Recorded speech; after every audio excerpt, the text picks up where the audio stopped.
Alors, qu'est-ce que c'est la sorcellerie de la famille? Quand on parle de la sorcellerie de la famille, vous allez comprendre qu'avant, on était en train de dire souvent que tu ne peux pas me faire du mal parce que je ne suis pas de votre famille. Votre sorcellerie ne me fera rien du tout parce que je ne suis pas quelqu'un de votre famille. Eh bien, il y a des dimensions de la sorcellerie. Il y a la sorcellerie qui opère dans une famille. Il y a la sorcellerie qui opère dans une organisation. Il y a la sorcellerie qui opère dans une structure et voire même des gens qui viennent opérer dans la sorcellerie dans les églises. Vous allez voir, certaines personnes sont des anciens, sont dans l'église, mais qui sont dans la sorcellerie profonde. Il est d'une grande importance, mes bien-aimés, écoutez-moi très bien, de ne jamais mépriser la sorcellerie. Je ne dis pas que la sorcellerie elle est puissante puisque la puissance de Dieu, mais je suis en train de dire de ne pas prendre en vain la sorcellerie. La plupart des malheurs que les gens sont en train de vivre, la plupart des difficultés que les gens vivent, je dirais peut-être à 80%, les gens qui vivent des tragédies, les gens qui vivent des peines, des souffrances, des difficultés, surtout en Afrique, en grande partie, c'est la sorcellerie. La sorcellerie, c'est cette capacité de ne même pas reconnaître la personne qui vous fait du bien. Même la personne qui vous fait du bien, tellement la sorcellerie change le cœur de la personne. La personne là oubliera même que c'est cette personne qui paye mes études. Cette personne là aura un cœur d'un animal au point où elle peut faire du mal même à la personne qui la nourrit, à la personne qui l'élève, à la personne qui lui fait du bien, à la personne qui paye ses études. Eh bien, chers frères et sœurs, ne méprisez jamais la sorcellerie. La plupart des combats, le problème que nous avons avec des croissances de l'église, le problème que nous avons dans nos familles, des divisions, le problème que nous avons des désordres dans nos églises, le problème que nous avons dans la rue, dans la société, dans des structures, d'empoisonnement, de toutes ces choses-là, c'est la sorcellerie qui pousse les gens à agir de telle manière. La jalousie, la méchanceté, toutes les choses que nous vivons, c'est parce que la sorcellerie a primé. La sorcellerie a pris de la place et la place importante. Qui m'a donné son amen? La sorcellerie de la famille, c'est cette forme de la sorcellerie qui a pour but, suivez très bien, qui a pour but et le champ d'action de toucher que la famille proche ou lointaine. C'est une sorcellerie qui opère seulement au sein de la famille, soit la famille proche, soit la famille lointaine.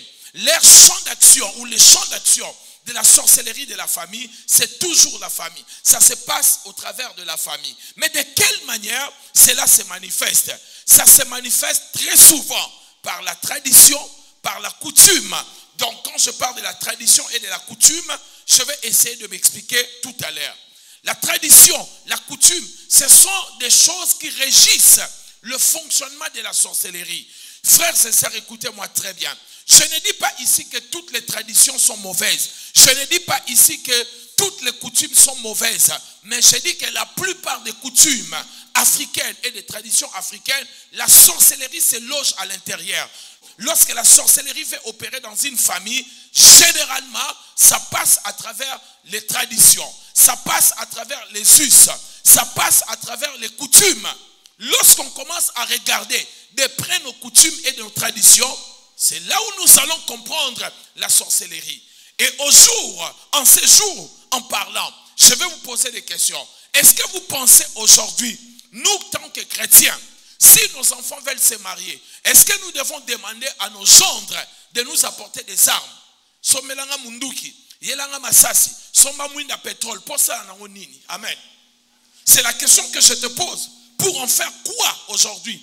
Mais aujourd'hui, vous allez voir, une maman qui est diaconesse, elle respecte encore ce genre de choses. Amen.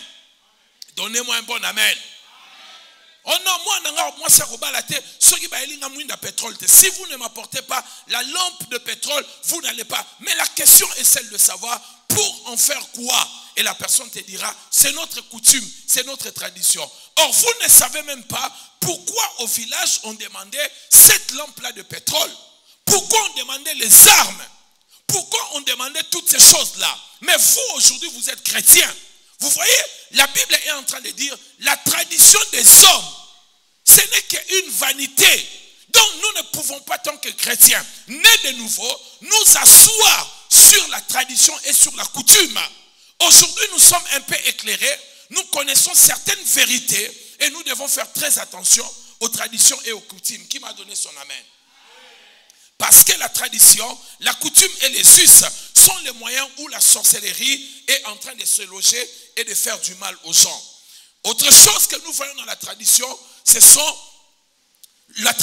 plutôt dans la sorcellerie. La sorcellerie, elle opère aussi dans certains éléments. Ça peut être comme des arbres. Vous allez voir dans certaines familles les arbres qu'on ne coupe pas. Est-ce que vous savez que quand on grandissait, il y avait des arbres de la famille ou un arbre de la famille, lorsqu'on était on coupait le cordon ombilical et on plantait tous les cordons dans le même endroit. Lorsqu'il y avait les deuils de la famille, lorsqu'on rasait les cheveux ou on coupait les ongles, on les mettait sous un arbre. Alors, on a tellement observé ces choses, ne sachant pas que c'était la voie et le moyen de la sorcellerie. Est-ce que je peux bien entendre ton amen?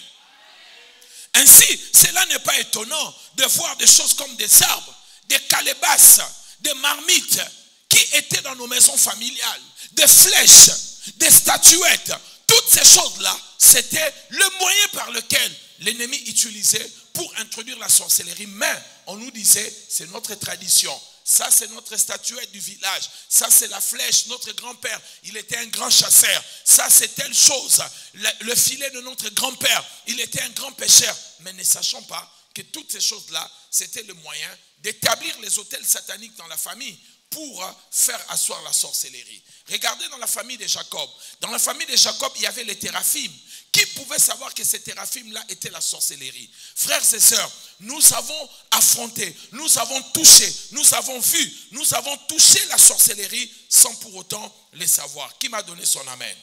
Quel était le but de ces choses-là? Le but était de repérer, de surveiller la famille, mais les gens ne le savaient pas. Pourquoi on peut couper les cheveux des gens et mettre ça, enterrer ça sous un arbre? Moi, je me pose la question. Vous savez, jusqu'à maintenant, je me pose toujours la question. Qu'est-ce que ces gens faisaient avec nos cheveux lorsqu'on revenait de deuil? Qu'est-ce que les gens faisaient avec nos ongles lorsqu'on les coupait? On ne sait pas ce qu'on le faisait. Mais il y avait un endroit où tout le monde allait mettre cela. Et beaucoup de gens, le fruit de leurs mains sont bloqués. Parce que depuis leur jeune âge, leurs ongles ont été coupés. Lors d'un service de la famille, lors d'une cérémonie de la famille, ne passons seulement que c'était une cérémonie de la famille, mais ne sachant pas que cela n'était pas seulement une cérémonie, mais c'était de la sorcellerie. Quelqu'un est en train de me donner son amen? Contrairement, mes bien-aimés, à la sorcellerie internationale, ici nous sommes en train de parler de la sorcellerie nationale. La sorcellerie internationale, c'est cette sorcellerie qui est sans frontières, qui est sans limite, où les gens peuvent aller ensorceler même les gens qui ne sont pas de leur famille. Et souvent, cette sorcellerie internationale, elle agit à travers l'occultisme ou à travers la religion. On va vous faire entrer dans certaines sciences.